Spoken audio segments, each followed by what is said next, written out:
You are now listening to the Lancescurv Show, the boldest spot on internet radio. Jessica.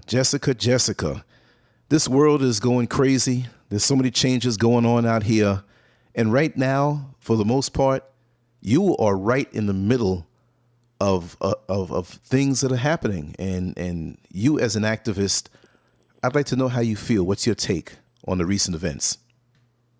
You know, one of my biggest concerns right now, because I'm right here, I live in New Orleans. Baton Rouge is right there. I got friends and family in Baton Rouge, friends and family in Lafayette, friends and family here in New Orleans. Mm-hmm. And, what I'm really frustrated with right now is the lack of the voice from the leadership in our state.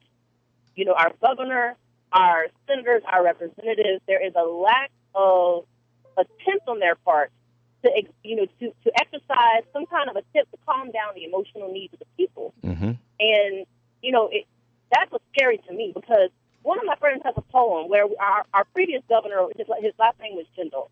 And in that poem, he says, I live in a state where poets do more for the community than Bobby Jindal. And that was that governor at that time. And we have a new governor now. And so I'm putting a call out to him and other state leaders, because you know what? We criticize Jindal a lot, and justly so, because he didn't do a lot for our state. Mm-hmm. But what differently are they going to do, given the time and circumstances they're facing at this moment in time? Because people are angry, and Yes. people are upset, and we're seeing the repercussions of that. And the people need comfort from the leaders, and we are not receiving that. Well, it seems like to me that many of the leaders there and across the country are compromised. It's almost so as though they have a secret connection to the powers that be, so they can't really speak out on things. Mm-hmm. I don't know what their reasoning is for not speaking out like they need to. But as we saw today, I don't know, how many listeners are going to be aware of it. I know that it seems like it has reached national attention. But there was a shooting of several police officers in Baton Rouge today, which, of course, is in response to the brutality that these officers have been coming at protesters. Not only did we see... Wait a second. I'm sorry to cut you. You said today? Today. Oh, you didn't know. Wait, because, I stayed up late. I slept late. My breakfast was actually my lunch. So you mean I didn't even get this? This is something that's just happening now? I mean, again? Yes. Talk to me. Tell me about it. Okay. So go ahead and break down what happened today. Today there was a phone call made to the police department that there was a man spotted on one of the major streets in Baton Rouge. He had an assault rifle. When the officers arrived on the scene, the person, whoever he was, they still haven't identified him, he opened fire on the police, and he killed 3 of them as of now. I'm hearing word from someone who's at the hospital that there was a 4th officer who died, but that it hadn't been released to the media yet, that 4 of them had actually died. There were 3 others who were shot, and of course they're at the hospital being treated right now. And and apparently, according to word from people in Baton Rouge, as I said, these are people who are live on the location. They're suspecting that there were 2 other gunmen besides this one individual who opened fire, and they haven't located them yet. Wow. And when I got word of this, we're not surprised. To be honest, no one that I know here in this state is surprised, and I don't think anybody in our country really should be surprised, because in the immediate aftermath, after we all saw the video of what happened to Alton Sterling, how he was shot at point-blank range by an officer while his hands were pinned to the ground, when we hear from the business owner who was an eyewitness, as well as people who were in the vehicle next door, that Alton had done nothing wrong, nothing violent, nothing at all to warrant what happened to him. And then the next day, Philando Castile gets gunned down during a routine traffic stop. What do we hear from our state leaders and our national leaders? We heard a little bit from President Obama, but we really haven't heard anybody say that there was an injustice. No one has said we need to address this issue. Right. No one has spoken out to the hearts and minds and souls of the people to calm anyone down. And this is what, that's why I'm not surprised about what happened today. It was not justified. Obviously, it was not justified. We have no way to know who these officers were. We have no way to know if they had ever harmed anyone in the past. We don't know that. But what we do know is that the individuals involved felt that they were to that point to where they had nothing left to lose. And we are reaping the repercussions of a lack of leadership, a lack of accountability. And if someone does not address this issue and the emotional needs of the people in the midst of this traumatic event, we are going to see more of it. Yes. It will not just go away. Yes. I think they're hoping they can sweep it under the rug and it'll go away. Right. That is not how these things work. Amazing. I'm dumbfounded. It's definitely something going on to me beyond. I'm not going to dig too deep. I'll just take it for what it is. Mm-hmm. But it's a long time coming, and I don't believe any human life should be taken, and I never did believe it, and that's why people are doing what they're doing now, because they see the only way to get any justice is to speak the language of the people who have been doing what they've been doing to us for hundreds of years. And there's so many people in this country who they only feed off of what the mainstream media puts out. And I can't believe that in this day and age, up until several years ago, that there were many people who just believe that what we go through in the inner cities and as people of color, black people, that didn't exist. And on our side, that's exactly right. Go ahead. They're seeing like what you're saying. They're seeing this now. They're seeing this emergence of violence, and people who haven't experienced it, people who haven't seen it, are surprised. Mm-hmm. We're not surprised. Right. It doesn't shock us. It's business as usual. Yeah, it's just now it's visible, and now it's spilling out onto the street. And certain people in our country, and I'm not going to say all white people, because I'll say this: there's a lot of white people who have seen it. There's some of the more economically challenged white people have been, impacted. Yes, but there are certain people in these little cushy neighborhoods that have never seen this, and they're taken aback, and they're like, why would you ever react so aggressively? And they think that this is just now starting. This is what we're seeing today, as you know, is the result of decades of violence, harassment, and oppression. Yeah. Actually, centuries, if you want to count the fact that we had overseers on the plantation, and the positioning, it's never changed. And people say, well, slavery's gone. That institution technically might be gone, but we're all still slaves. We understand that. I'm not even going to preach to the choir.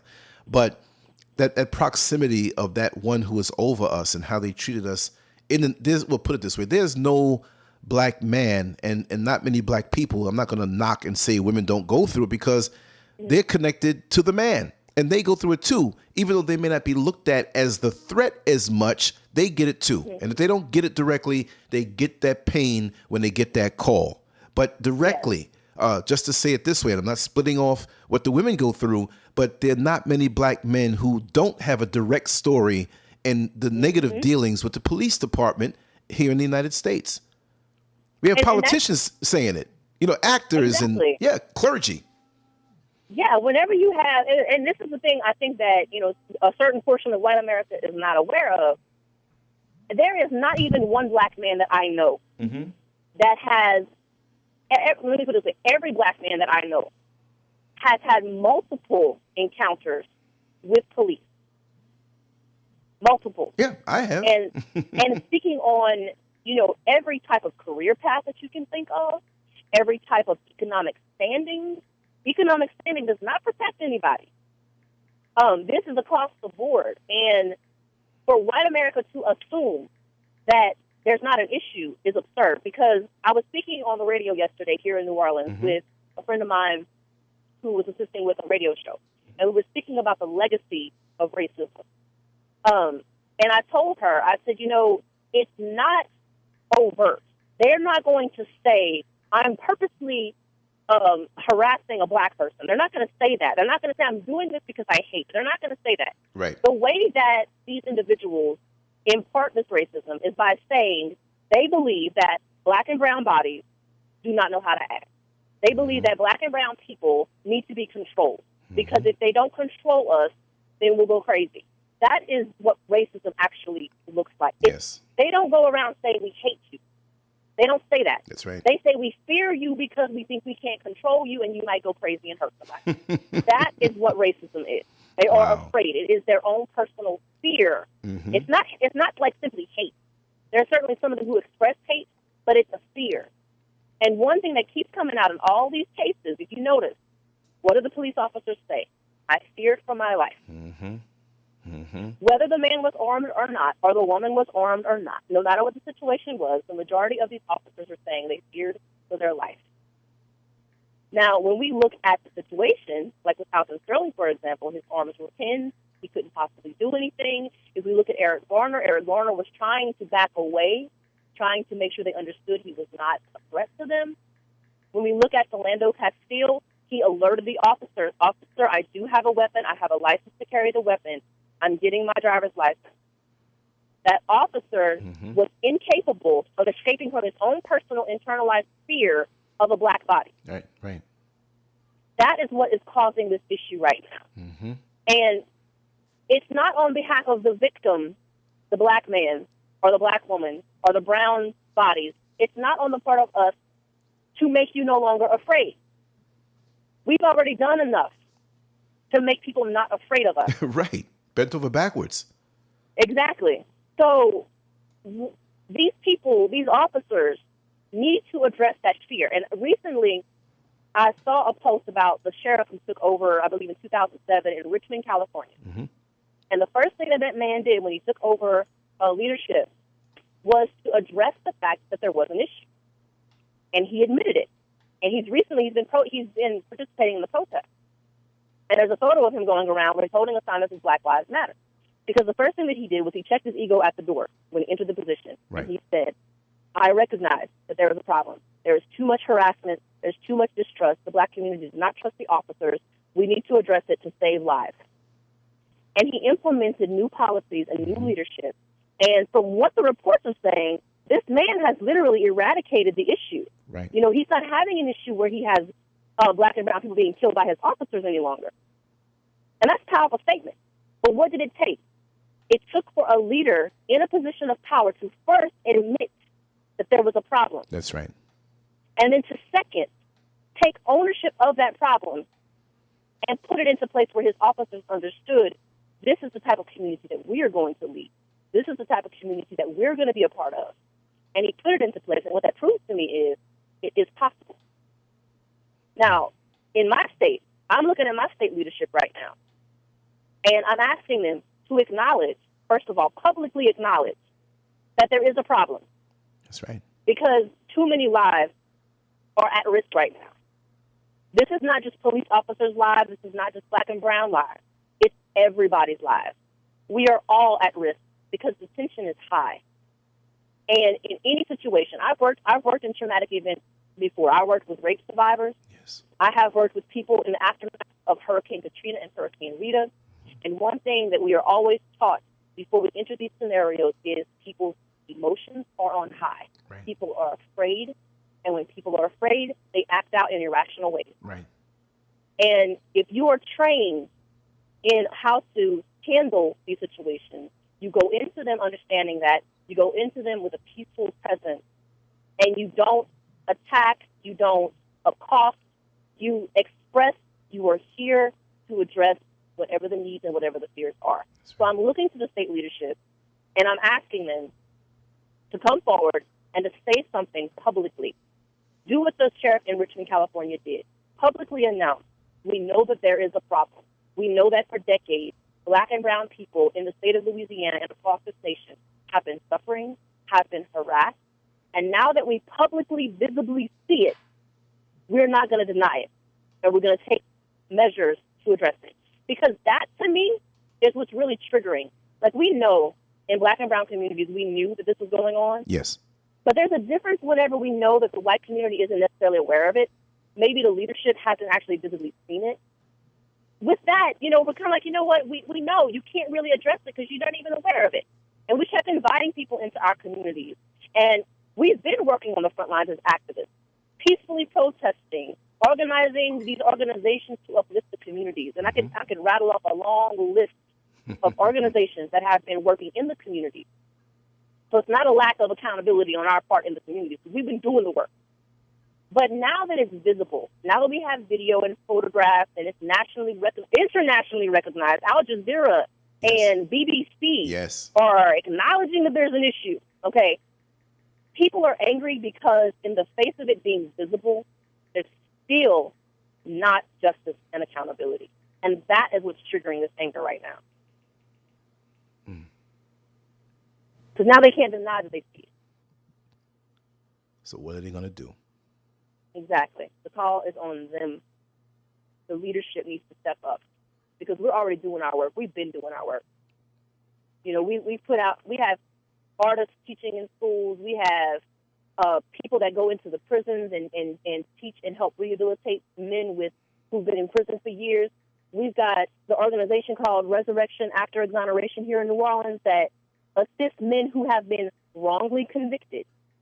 Let me repeat, wrongly convicted, who have been in prison for 10 or more years, some of them as many as 20 years. And when they finally get exonerated because of DNA evidence, you know, this organization is the only thing, because the state has not been doing anything for these men. They don't offer them any kind of services. These are people who have been wrongly convicted and prosecuted and put in prison for over a decade. And the state just releases them onto the street with no job training, no job placement, no financial assistance of any kind. And this organization has been in place because the director of the program was one of those men. And when he was released finally, his family came together, his wife, his son, and they put together Ray House. And they provide the assistance that the state does not provide. So we've been doing the work. We've been on the front lines, and we just want our state leadership to step up and do what they are paid to do for the people of our state.